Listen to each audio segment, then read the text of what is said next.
नमस्कार, हिंदी कौशल चैनल में आप सभी का स्वागत है। मैं एक बार पुनः प्रस्तुत हूँ आप सभी के समक्ष अपनी एक नई कक्षा में एक नई शीर्षक के साथ। और आज की कक्षा में हम पढ़ने जा रहे हैं राम नरेश त्रिपाठी जी द्वारा रचित पथिक कविता के आगे के 4 पद्यांश।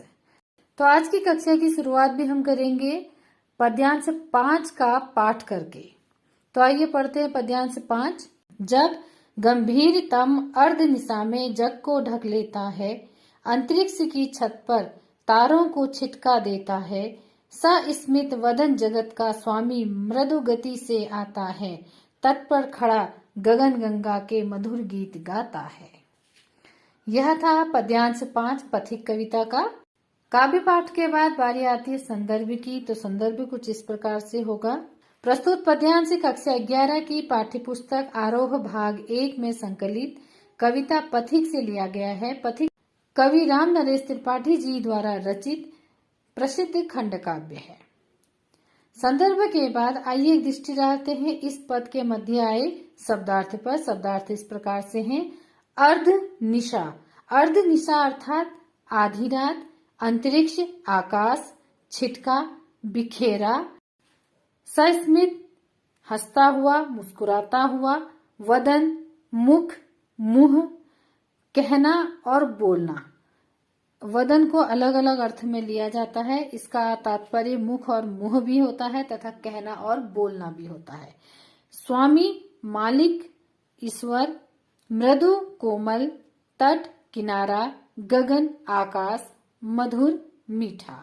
शब्दार्थ के बाद अब हम आगे बढ़ेंगे और जानेंगे इस पद का प्रसंग। प्रसंग इस प्रकार से है। प्रस्तुत पंक्तियों में कवि ने अर्धरात्रिकालीन प्राकृतिक सौंदर्य का वर्णन किया है। प्रसंग के बाद अब बारी आती है भावार्थ की। भावार्थ कुछ इस प्रकार से होगा। जब गंभीरतम अर्ध निशा में जग को ढक लेता है। कवि कहते हैं कि जब आधी रात होती है और चारों ओर घनघोर अंधेरा छाया होता है, अर्थात गहन अंधकार सारे जग को ढक लेता है, सारा संसार अंधकार में डूब सा जाता है, अंतरिक्ष की छत पर तारों को छिटका देता है, तब यह गहन अंधकार आकाश की छत पर जगमगाते हुए तारों को छिटका देता है, अर्थात आकाश में तारे सज जाते हैं, तारे चमकने लगते हैं। सस्मित वदन जगत का स्वामी मृदु गति से आता है।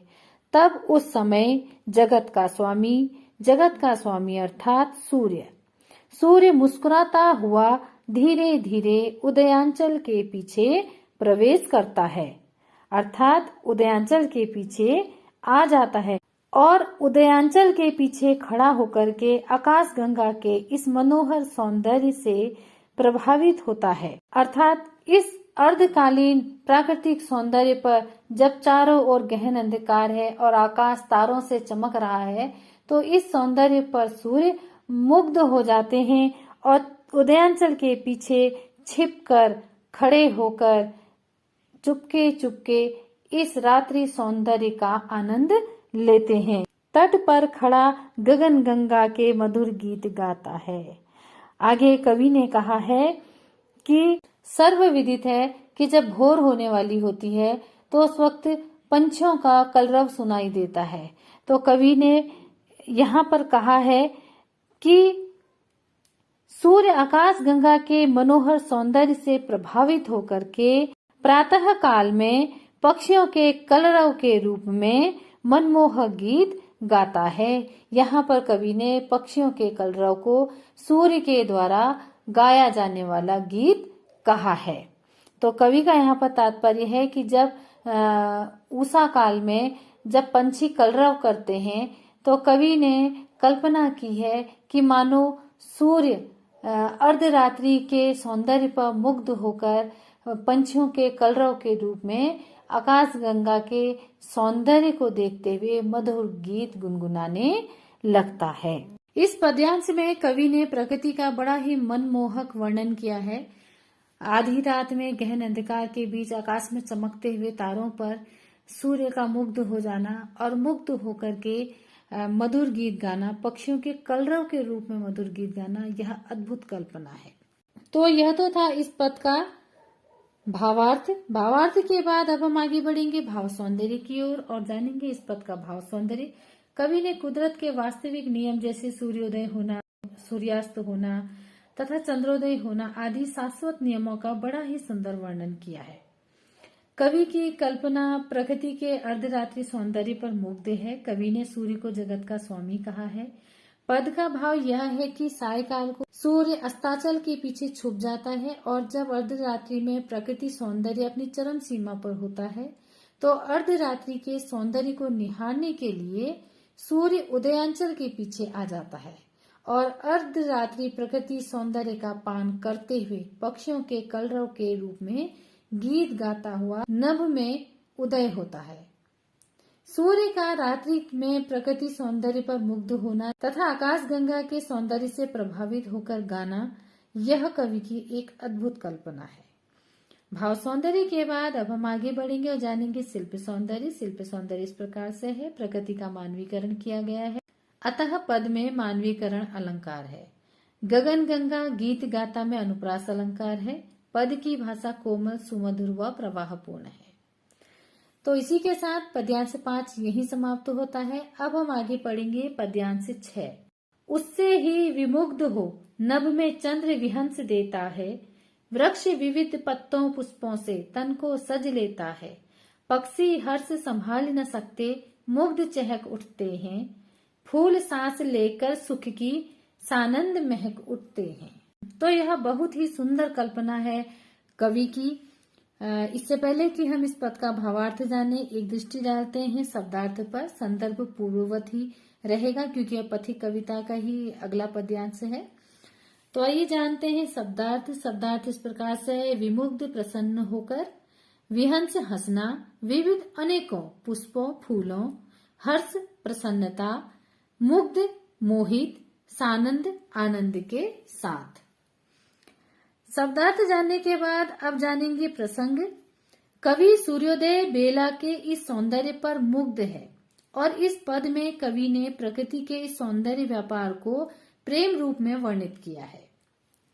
प्रसंग के बाद अब आगे बढ़ेंगे और जानेंगे इस पद्यांश का भावार्थ। तो भावार्थ कुछ इस प्रकार से होगा, उससे ही विमुग्ध हो नभ में चंद्र विहंस देता है। आगे कवि कहते हैं कि रात्रि के समय आकाश गंगा के अनुपम सौंदर्य को उदयाचल के पीछे से छिपकर देखते हुए सूर्य को देखकर, अर्थात उदयांचल के पीछे से इस रात्रिकालीन सौंदर्य का पान करते हुए सूर्य को देखकर चंद्रमा भी प्रसन्न होकर खिलखिला उठता है। अभिप्राय यह है कि चंद्रमा का खिलना भी मानो प्रकृति की प्रेम लीला में मुग्ध होना ही है। यहाँ पर कवि कहना चाहते हैं कि उदयांचल के पीछे से सूर्य को इस प्रकृति सौंदर्य का पान करते हुए देखकर चंद्रमा भी मुस्कुराने लगते हैं, अर्थात खिलखिला उठते हैं। वृक्ष विविध पत्तों पुष्पों से तन को सज लेता है तथा इस सौंदर्य को देखकर विविध प्रकार के वृक्ष अनेकानेक प्रकार के फूलों से पत्तों से अपने तन को सजा लेते हैं, अर्थात अपने तन को सजाकर खड़े हो जाते हैं। पक्षी हर्ष संभाल न सकते मुग्ध चहक उठते हैं। प्रकृति के इस रूप सौंदर्य को देखकर पंछी भी खुद को संभाल नहीं पाते हैं और पंछी अपनी खुशी को न छिपाते हुए चहचहाकर उसे व्यक्त करने लगते हैं तथा पंछी अपनी खुशी को चहचहाकर व्यक्त कर देते हैं, अर्थात कलरव करने लगते हैं। फूल सांस लेकर सुख की सानंद महक उठते हैं तथा साथ ही फूल जो हैं सुख की सांस लेते हैं और सानंद आनंद के साथ महकने लगते हैं, महक उठते हैं। यहाँ पर कवि ने उषाकालीन सौंदर्य का वर्णन किया है, जब सूर्योदय होने लगता है और आकाश में लालिमा छाई होती है, चिड़ियाएं चहकने लगती हैं, फूल खिलने लगते हैं और हवा में फूलों की सुगंध महकने लगती है। तो उस समय का यहाँ पर कवि ने बड़ा ही सुंदर और अनूठा सौंदर्य वर्णन किया है। भावार्थ जानने के बाद आइए अब हम आगे बढ़ते हैं और जानते हैं इस पद का भाव सौंदर्य। भाव सौंदर्य कुछ इस प्रकार से होगा। कवि ने प्रकृति सौंदर्य का वर्णन अतीव आकर्षित शैली में किया है। सूर्य का अर्धरात्रिकालीन प्रकृति सौंदर्य को छुपकर देखना, सूर्य को देखकर चंद्रमा का हंसना, वृक्षों का स्वयं को पत्तों से सजाना, पक्षियों का खुशी प्रकट करते हुए कलरव करना, पुष्पों का सुख से सांस लेना और महक उठना आदि प्राकृतिक क्रियाओं को मानवीय भावनाओं के रूप में प्रकट करना कवि की सृजनशीलता को प्रकट करता है तथा कवि की कल्पनाशीलता उत्कृष्ट कोटि की दृष्टव्य होती है। भाव सौंदर्य के बाद अब हम आगे बढ़ेंगे और जानेंगे शिल्प सौंदर्य। शिल्प सौंदर्य इस प्रकार से है। प्रकृति का मानवीकरण किया गया है। पद में मानवीकरण अलंकार है। वृक्ष विविध पत्तों पुष्पों सुख की सानंद में अनुप्रास अलंकार है। पद की भाषा संस्कृत निष्ठ है तथा भाषा शैली प्रवाहपूर्ण, लयात्मक तथा छंदबद्ध है। और यहीं पर हमारा पद्यांश 6 भी समाप्त होता है। और अब हम आगे बढ़ेंगे पद्यांश 7 की ओर और सबसे पहले हम काव्य पाठ करेंगे। वन उपवन गिरी सानु कुंज में मेघ बरस पड़ते हैं, मेरा आत्म प्रलय होता है, नयन नीर झड़ते हैं। पड़ो लहर तट तृण तरु गिरी नभ किरण जलद पर प्यारी, लिखी हुई यह मधुर कहानी विश्व विमोहनकारी। काव्य पाठ के बाद अब आगे बढ़ेंगे और जानेंगे इस पद्यांश के शब्दार्थ। शब्दार्थ कुछ इस प्रकार से होंगे। वन जंगल, उपवन बगीचा या बाग, गिरी पर्वत, सानु सतह तल, कुंज वनस्पतियों का झुंड, मेघ बादल, आत्म प्रलय भाव विभोर होना, नयन आंख, नीर जल, तट किनारा, तृण तिनका, तरु पेड़, जलद बादल, विश्व विमोहनकारी संसार को मुग्ध करने वाली। तो यह तो थे इस पद्यांश के मध्याय कुछ शब्दार्थ। शब्दार्थ के बाद अब हम आगे बढ़ेंगे प्रसंग की ओर। पथिक समुद्र के किनारे खड़ा होकर सूर्योदय को निहार रहा है। वह इस सुंदर प्राकृतिक सौंदर्य को प्रकृति की प्रेम लीला के रूप में देख रहा है और इसी प्रेमपूर्ण प्राकृतिक सौंदर्य का वर्णन कवि ने इस पद में किया है। तो यह तो था इस पद का प्रसंग। अब आगे बढ़ेंगे हम भावार्थ की ओर और जानेंगे इस पद का भावार्थ। वन उपवन गिरी सानु कुंज में मेघ बरस पड़ते हैं। आगे कवि कहते हैं कि प्रकृति में चल रही इस प्रेम लीला को देखकर मेघ भी स्वयं को संभाल नहीं पाते हैं, शांत नहीं रह पाते हैं। वह भी इस प्राकृतिक सौंदर्य पर मुग्ध होकर के, भाव विभोर होकर के वनों, उपवनों, पहाड़ों, कुंजों और समुद्र तट पर जल बरसाने लगते हैं। मेरा आत्म प्रलय होता है, नयन नीर झड़ते हैं। कवि आगे कहते हैं कि इस अद्भुत अनुपम सौंदर्य को देख के मैं भी भाव विभोर हो उठा हूँ और मेरे नेत्रों से अश्रुधार बहने लगी है। पड़ो लहर तट तृण तरु गिरी नभ किरण जलद पर प्यारी। आगे कवि कहते हैं कि हे प्रिय, देखो प्रकृति में चारों ओर एक अद्भुत अनुपम प्रेम कहानी चल रही है। प्रकृति की चारों दिशाओं में, प्रकृति के कण कण में, सागर की लहरों में, सागर के किनारों में, हरे भरे तिनकों में, पहाड़ों में, सजकर खड़े वृक्षों में, वर्षा से भीगते हुए पहाड़ों में, तारों से ढके हुए आसमान में, सूर्य की आभामयी किरणों में और बरसते हुए बादलों में, प्रत्येक जगह पर एक अद्भुत अनुपम प्रेम कहानी चल रही है। लिखी हुई यह मधुर कहानी विश्व विमोहनकारी। आगे कवि कहते हैं कि हे प्रिय, तुम देखो प्रकृति के कण कण में यह अद्भुत प्रेम कहानी लिखी हुई है जो कि विश्व को अर्थात संसार को मोहित करने वाली है। यह प्रकृति सौंदर्य और इस प्रकृति सौंदर्य के रूप में प्रकृति के कण कण में चल रही प्रेम लीला संपूर्ण संसार को मोहित कर रही है। तो यह तो था इस पद का भावार्थ जानने के बाद आइए अब हम आगे बढ़ते हैं और जानते हैं इस पद का भाव सौंदर्य। भाव सौंदर्य कुछ इस प्रकार से होगा।